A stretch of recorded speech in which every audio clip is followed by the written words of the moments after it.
김큐의 경제뉴스 큐레이션. 저는 코너지기 배아량입니다.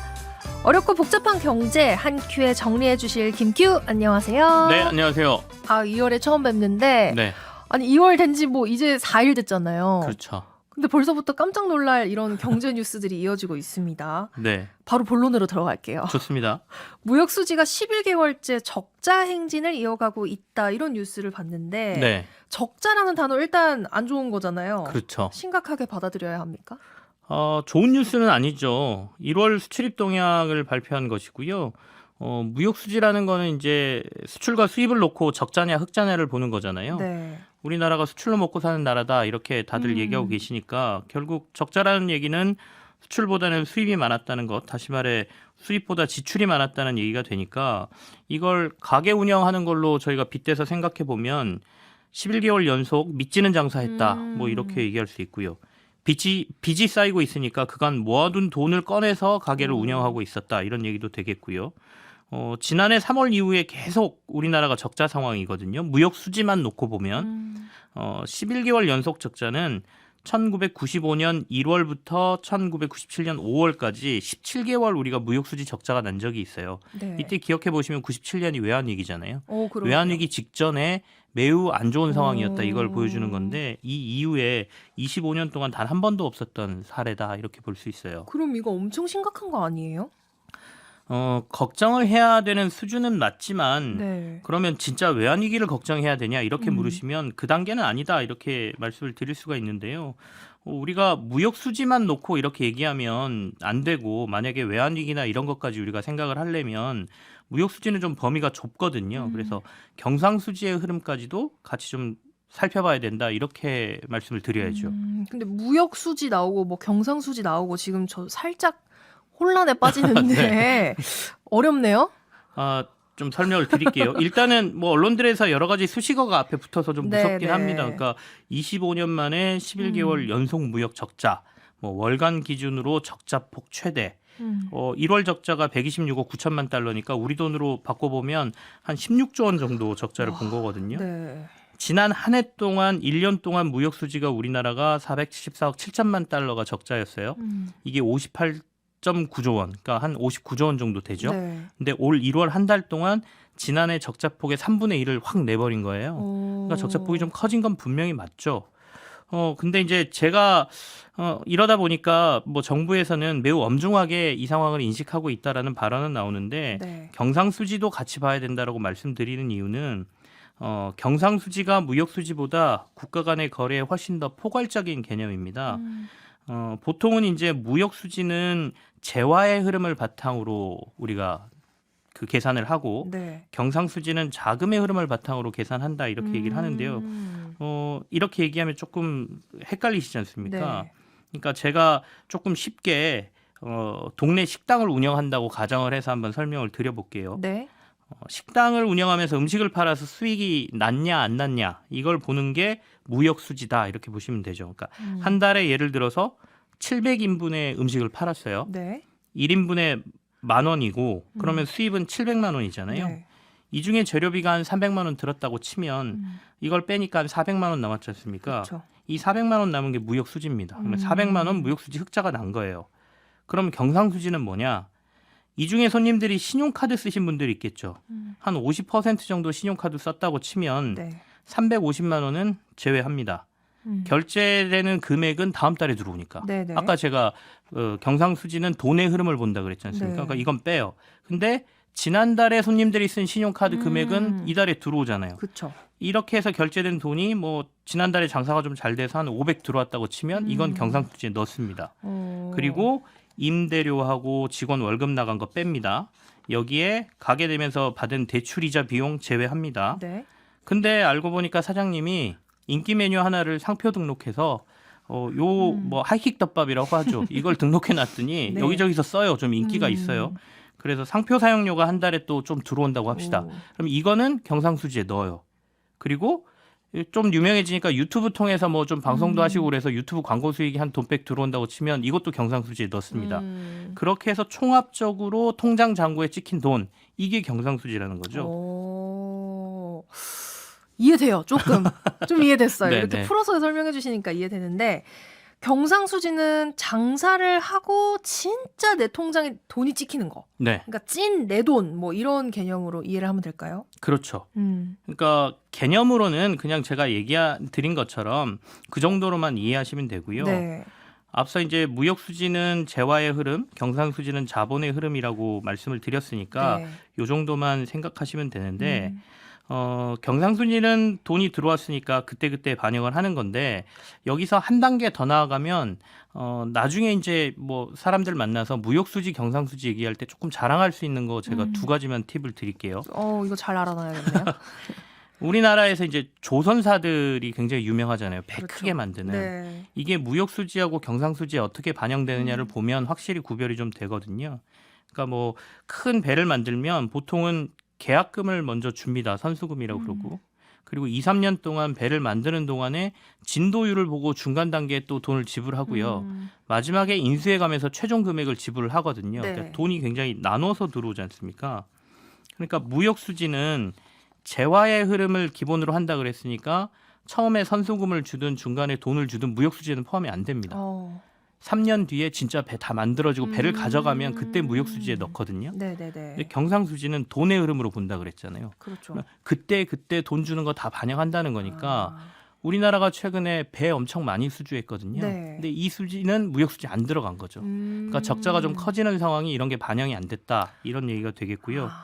또 해외에서 물건을 만드는 거. 그러니까 삼성전자가 베트남에서 휴대폰을 만들어서 인도에 팔면 무역수지에는 안 들어가요. 왜냐하면 우리나라에서 만든 것도 아니고 해외에서 팔았으니까. 근데 경상수지는 삼성전자의 베트남 법인이 만들었으니까 베트남 법인을 지분을 가지고 있는 것만큼 이게 이익에 반영이 되거든요. 그러니까 또 경상수지엔 들어가는 거죠. 그렇게 생각해 보면 최근에 우리나라가 조선 수주 많이 했다. 외국에서 생산하는 물건들이 굉장히 많아졌다. 그러니까 경상수지가 더 크거나 혹시 적자가 나더라도 덜 날 가능성이 있다고 봐야죠. 그러네요. 뭔가 경상수지가 폭이 조금 더 넓고 광범위한 느낌인데 네. 약간 이거 되게 심화 수업 해서 어렵게 들어가는 것 같아요. 이제 조금 저도 안다고 이 내용 얘기하면 자랑할 만할 것 같은데 네네. 어쨌든 경상수지까지 보자는 거는 우리나라 금고에 진짜 돈이 얼마나 들어왔는지 보는 게 중요하다. 맞습니다. 이거네요. 네. 그러니까 무역수지만 보지 말고 경상수지까지 좀 지켜봐야 한다는 거는 앞서도 말했지만 국가 간 거래에서 더 포괄적인 개념이 경상수지니까 네네. 우리가 이걸 봐야 된다는 거고 실제로 무역수지에는 경상수지 관점에는 뭐 들어가는 것들이 안 들어가는 게 굉장히 많거든요. 그러니까 뭐 상품수지라 그래서 무역수지하고 비슷한 것들 들어가고 경상수지에 여행이나 통신 특허권 등이 포함된 서비스 수지도 경상수지에는 들어가고요. 이자나 배당, 뭐 투자소득 이런 것들도 본원소득 수지라 그래서 경상수지는 계산을 하기 때문에 이것까지 좀 봐야 되고 앞서 이제 우리나라 금고, 그러니까 우리나라가 얼마나 돈을 많이 가지고 있느냐를 봐야 된다는 거는 조금 어려운 말로 하면 외환보유고라고 저희가 얘기하지 않습니까? 네네.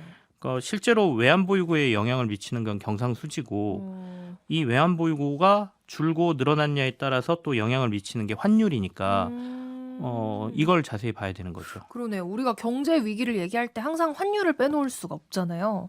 그런 면에서 연관성은 경상수지가 훨씬 높다는 말씀이네요. 그렇죠. 실제로 우리가 그 97년도에 외환위기가 났을 때는 이 환율이 크게 급등하면서 문제가 생긴 거잖아요. 네. 그러니까 이 환율 시장을 자세히 들여다봐야 되는데 1월 무역수지 통계가 나오는 날 아까 심각한 위기냐라고 말씀하셨을 때 그렇지 않다라고 대답할 수 있는 근거 중에 하나가 우리나라 외환시장 움직임이 그 당시에 그렇게 그러니까 1월 그 무역수지 나올 때 크게 나오지 않았어요. 그러니까 도리어 외환시장에서 원달러 환율이 떨어졌거든요. 네네. 그러니까 환율은 그렇게 무역수지가 안 좋거나 경상수지가 안 좋게 나오면 불안해서 올라가야 됩니다. 그게 이제 경제의 불안감을 반영하는 건데 도리어 이날 원화의 강세가 나왔다는 거는 외국인들이 봤을 때 이 무역수지가 아직까지는 그렇게 한국에 크게 영향을 안 미친다 이렇게 생각했다는 거고요. 실제로 몇 달 전까지만 해도 원달러 환율이 1,450원 거의 1,500원까지 막 가면서 움직이던 네네. 게 지금 원달러 환율이 1,220원, 뭐 1,230원 이때에서 움직이고요. 무역수지가 나오는 날은 1,210원까지도 내려갔어요. 그러니까 도리어 원화 강세가 나왔으니까 그렇게까지 심각하게 아직 외국인들이 받아들이지 않고 있다 이렇게 볼 수도 있고 또 하나는 1월 달에 우리나라 주식시장으로 외국인 투자가 8조 원 정도가 늘었습니다. 그러니까 도리어 달러가 국내로 들어왔다라고 볼 수 있는 거잖아요. 네. 이런 것들까지 감안하면 물론 무역 수지가 계속 악화되는 거는 경상수지 악화를 이끌 요인이긴 한데 뭐 그렇게까지 막 위기감을 조장하거나 이럴 건 아니다 이렇게 보여지는 거죠. 일단 말씀대로 이 부분은 조금 더 지켜봐야 될 것 같습니다. 네. 자, 오늘 한 가지 더 알아보려고 하는데요. 이것도 진짜 궁금하거든요. 요즘 정치권에서 이 이야기 계속 나오고 있습니다. 네. 전환사채. 더불어민주당 이재명 대표가 변호사비 대납에 활용했다고 하는 이 전환사채 내용인데요. 전환사채 뭔지 궁금해하는 분들 많거든요. 네. 좀 가볍게. 민감한 문제를 갑자기 들이대셔가지고 변호사비 대납의 진위 여부는 제가 알 수가 없어요. 그래서 이거는 설명드릴 부분은 아니고요. 네. 말씀하신 대로 이 사안을 이해하는데 전환사채에 대한 이해도를 높이는 부분은 제가 확실하게 해드릴 수 있거든요. 그렇죠. 이 코너 이름이 또 네. 경제뉴스 큐레이션이잖아요. 그러니까 경제 전문가로서 보는 그 전환사채에 입각해서 네. 설명해 주시면 좋을 것 같아요. 전환사채는 제가 설명을 드리면 채권 종류 중에 하나입니다. 그러니까 개인은 돈을 빌려서 빌려주는 사람이 제시한 조건으로 뭐 차용증을 써주지만 국가와 기업은 자신들이 원하는 돈 빌리는 조건을 먼저 정하고 이걸 시장에다가 알리고 판매하는 거죠. 그 차용증을 판매하는 네네. 거예요. 이게 채권이거든요. 연 이자 얼마에 만기는 뭐 몇 년 이런 식으로 적어놓고 파는 거예요. 근데 채권은 종류가 굉장히 많습니다. 국가에서 발행하는 국채라는 채권이 있고요. 네. 또 회사가 발행하면 회사채라고 부르는데 이 전환사채는 국채에는 없고요.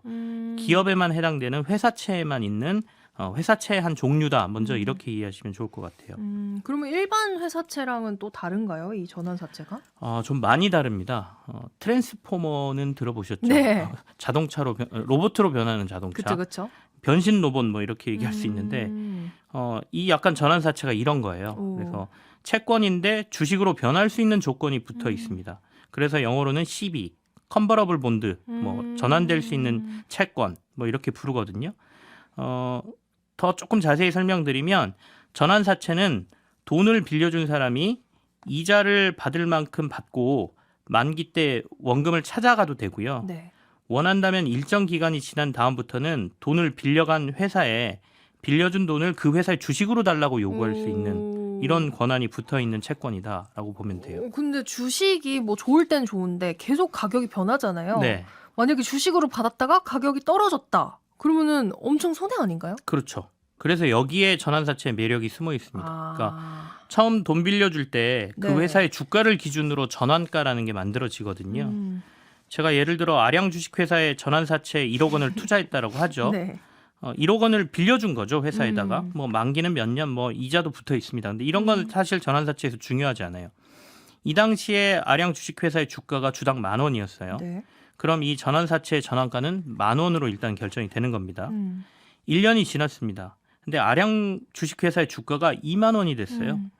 저는 아량 주식회사에 빌려준 돈 1억 원을 돈으로 주지 말고 만기가 아직 안 됐는데 한 1년 정도 지나면 전환할 수 있거든요. 네. 주식으로 바꿔달라고 요구를 합니다. 전환사채로 빌려줬으니까 제가 요구할 수 있잖아요. 아량 주식회사는 당시 주가인 2만 원으로 1억 원어치의 주식을 발행해 주는 게 아니라 앞서 전환가가 발행 초기 가격으로 정해진다 그랬잖아요. 네. 당시에 10,000원으로 바꿔준단 말이죠. 그러면 주당 2만 원에 1억 원이면 5천 주지만 네. 주당 10,000원에 1억 원이면 10,000주를 발행해서 줘야 하잖아요. 그러니까 저는 10,000주를 받게 되는 거죠. 그럼 주식시장에 바로 나가서 2만 원에 팔아버려요. 10,000원짜리를 10,000원으로 받은 걸. 그러면 바로 저는 원금 1억 원에 추가 수익 1억 원을 챙길 수 있는 거죠. 여기에 전환사채 매력이 있는 거죠. 이게 뭔가 뾰로롱 하는 마법처럼 그냥 바로 돈이 싹싹 바꿔버리는데 그냥 2배가 되네요. 그렇죠. 잘만 하면 큰 돈을 벌 수 있는 투자 상품이긴 하거든요. 전환사채가. 다만 이제 돈을 빌리는 기업 입장을 놓고 보면 이자만 따박따박 주고 나중에 원금만 갚으면 되는 일반 사채를 놔두고 왜 자신들에게 불리한 전환사채를 발행할까를 저희가 생각해 봐야 됩니다. 그러게요. 그러니까 일반 회사채로는 이 회사들은 자금 조달이 시장에서 안 되기 때문에 신용도가 높고 덩치가 큰 대기업들은 일반적으로 전환사채를 잘 발행하지 않습니다. 근데 뭔가 특별한 조건을 붙여줘야 시장에서 자금 투자가 되는 기업들이 전환사채를 어쩔 수 없이 발행하는 경우가 생기거든요. 네. 물론 예외도 있습니다. 큰 기업이고 잘 나가는 기업임에도 전환사채를 발행했던 과거 사례가 있어요. 대표적인 게 에버랜드 전환사채입니다.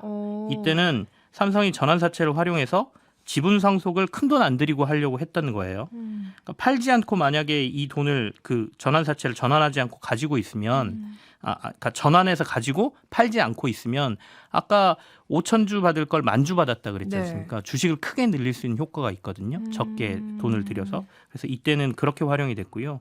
하지만 어쨌든 대부분의 회사들은 회사가 매우 어려워서 은행이나 일반 회사채로 자금 조달이 힘든 경우 이렇게 특별한 조건이 붙어있는 전환사채를 활용합니다. 근데 여기서 또 궁금한 점이 이거를 어떻게 변호사들의 수임료로 줬다는 건가요? 전환사채는 대부분 3호 형태로 발행됩니다. 그러니까 일반인들을 대상으로는 팔기가 좀 쉽지 않은 구조거든요. 네. 앞서 자금 상황이 안 좋은 회사들이 발행한다고 제가 말씀드렸잖아요. 그래서 대놓고 우리 회사가 매우 안 좋습니다. 대박의 기회를 드릴 테니 돈 좀 빌려주세요. 이렇게는 얘기하기가 힘들죠. 그러니까 투자자들 그렇게 모으지는 않고요. 아름아름으로 조용히 기관 투자자들하고 얘기를 하던가 아니면 이런 전환사채를 전문적으로 투자하는 그룹들을 대상으로 3호 형태로 보통 전환사채는 발행이 됩니다. 그리고 발행 후 1년 뒤면 전환권 행사가 가능한 구조이기 때문에 네. 정치권에서 이렇게 얘기가 나온 거죠. 뭐 특정 기업이긴 한데 그러니까 쌍방울이 2020년도 4월에 45억 원 규모의 전환사채를 발행했는데 1년 정도가 지난 뒤인 2021년 3월에 쌍방울 측에서 이른바 콜옵션을 행사합니다. 이거는 회사에서 전환사채를 다시 사들인다는 거거든요. 그러니까 돈을 우리가 그냥 미리 갚을 테니까 전환사채 다시 돌려줘라고 해서 다시 사들여요. 그래서 이 사들인 회사채를 다시 쌍방울이 5명의 특정인에게 넘겼는데 팔았는데 이 5명 중에 이재명 대표를 변호한 변호인이 있을 것이다 라고 주장하고 있는 겁니다. 김큐는 이 주장을 어떻게 평가하세요?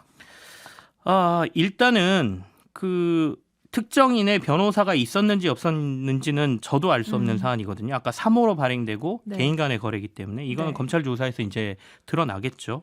근데 팩트만으로 제가 보면 이제 거기서 더 중요한 거는 가져가서 수익이 50억 원 정도 났을 것이다라는 게 이쪽 주장인데 3호로 발행된 이 전환사채가 특정인에게 넘어간 순간에 바로 주식으로 전환이 이루어졌다 하더라도 보통 주식이 자신의 계좌로 들어오는 데까지 시간이 좀 걸리거든요. 네. 근데 그걸 그 날짜로 계산을 해보면 이 특정인이라고 하는 사람의 주식 계좌로 이 주식이 실제로 들어간 날하고 쌍방울의 주가가 가장 고점에 이르렀을 때 하고는 차이가 좀 있습니다. 그러니까 주식이 들어간 날이 쌍방울의 주가가 고점에 갔을 때보다 더 이후예요. 그렇다면 이들이 주장하는 50억 원은 계산을 해봐도 50억 원이 나오지 않는다. 그래서 이거는 팩트에 맞지 않는다. 라고 얘기할 수 있죠. 다만 이제 이거는 금액이 적냐 많냐의 차이일 뿐이지 네네. 실제로 변호사비 대납으로 이게 이용이 됐느냐 아니냐의 문제는 이걸로 판단할 수는 없습니다. 경제 전문가로서의 의견 잘 들었습니다. 자, 오늘 김큐의 경제뉴스 큐레이션 여기서 마무리하고요. 저는 나훈아의 테스형 띄워드리면서 다음 주 이 시간에 뵙겠습니다. 감사합니다. 네, 고맙습니다. 뉴스 한 방에 정리해드립니다. 주말에 만나는 김치영의 뉴스 하이킥.